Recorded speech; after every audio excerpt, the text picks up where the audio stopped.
I feel proud to be part of the new family, the new Mets. With a new slogan, Carlos Beltran brought a new hope to an organization and a fan base desperate for a resurgence. He came to Queens as the all-star center fielder with the big bat the Mets have been missing at Shea Stadium for years. In 2005, his very first game with the Mets, Beltran didn't disappoint. 2-0 pitch hit in the air to deep right center field. This ball's going a long way back into the bleachers. A 2-run home run for Carlos Beltran, his first home run as a New York Met. With expectations sky high, Beltran soon fell down to earth. He hit back .266 with 16 homers and 78 RBIs and was voted a National League All-Star starter, something that hadn't been done by a Mets outfielder since Darryl Strawberry in 1989. Beltran under-delivered, and the Shea faithful let him have it.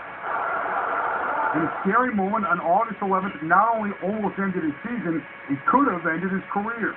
Shallow right center, Beltran. Oh, what a terrible collision. Oh, boy. Beltran and Cameron. That's as bad a collision as I've seen.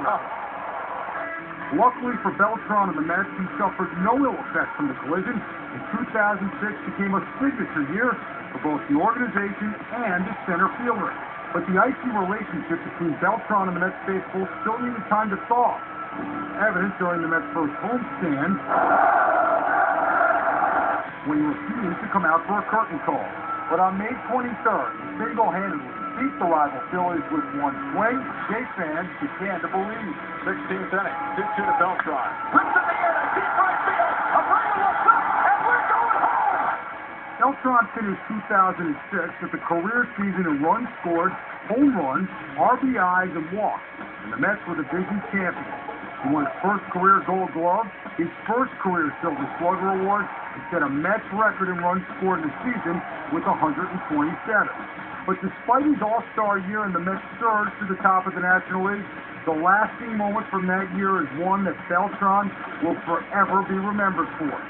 Carlos Beltran caught looking at a curveball in a marvelous Mets season. Beltran bounced back with an 07 season that was once again all-star caliber, even though the Mets collapsed on the last day of the year. But the wear and tear of playing center field finally started to take a toll on Beltran, and he had surgery to clean out damaged tissue in both knees. His injury woes did not plague him in 08, as Beltran played all but one game and had his 7th season with 20 or more home runs and 20 or more stolen bases. On September 25th, Beltran had the last walk-off hit in Shea Stadium history. He led the Mets to a comeback win over the Cubs. And while 08 again ended in disappointment on the last day, 09 was another all-star year for Beltran, one that included a personal milestone, his 1,000th career RBI. This happened in a month where he led the National League in batting average. And Beltran is standing with a triple.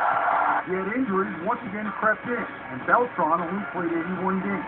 In January of 2010, he underwent microfracture surgery, which wasn't approved in advance by the Mets organization, which led to some dissension between him and management. Still recovering from surgery, Beltran spent the first half of the 2010 season recuperating. His first game of the season wasn't until July 15th, and it was obvious that injuries and age were affecting the once dominant center fielder. In a total of 64 games, Beltran hit only 7 homers and only had 27 RBIs. I thought just having Beltran, even I wanted him as a DH in Baltimore. That took time. So in that sense, I think I learned a great lesson about spring training and about the end of the season injuries. On September 28th, he left the game versus the Brewers at Citi Field with right knee discomfort and missed the remainder of the season. There was a sense of renewal in Port St. Lucie in the spring of 2011 for the Mets and for Carlos Beltran.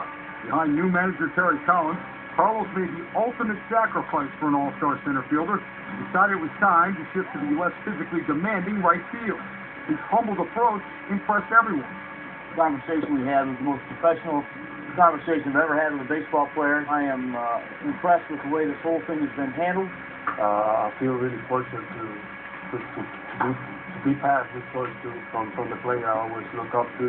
Beltran barely played in spring training, so no one, not even Beltran himself, knew what to expect, and the calendar flipped to April. But it appeared as if the move rejuvenated him. In fact, he was selected to a 6th All-Star team after an impressive first half of the season, his best season since '08, one that included his 3 home run games. Number 15, Carlos Beltran. Over the course of 6+ years, Carlos Beltran's Mets career had its ups and downs, low moments and highlights. He may have been underappreciated at times, but he's arguably the greatest center fielder in Mets history.